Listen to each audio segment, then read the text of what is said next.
ફરી એકવાર ડીએપી ખાતરમાંથી નીકળ્યા પથ્થર. ભાવનગરના ઉમરાળામાં ખાતરમાંથી પથ્થર અને રેતી મળી આવ્યા.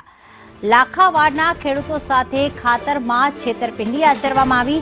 સિંહોર બાદ ઉમરાળા તાલુકામાં ખેડૂતોની ફરિયાદ છે કે તેઓ ખાતરની થેલીઓ તો લાવ્યા પરંતુ અંદરથી ખાતર ન નીકળ્યું અને પથ્થર અને રેતી નીકળી, જેના કારણે તેમને રોષ ઠાલવ્યો હતો.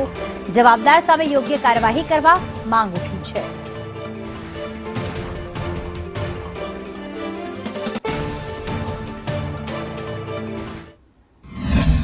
आठ बेग लीधी थी, एम 4 बेग में मारे पत्थर नीरा ने 4 बेग मंडली में मैं पाछी परंत करी.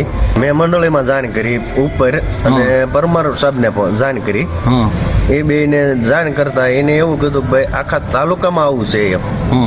बरोबर, तो मैं एने वात करी એટલે એને પરંત પાછું લઈ લીધું 4 બેગ અને 4 બેગ મેં વાપરી ઉપર મારે એ ધૂળમાં ગઈ. બરોબર, એના પૈસા મારે તો પડી ગયા છે.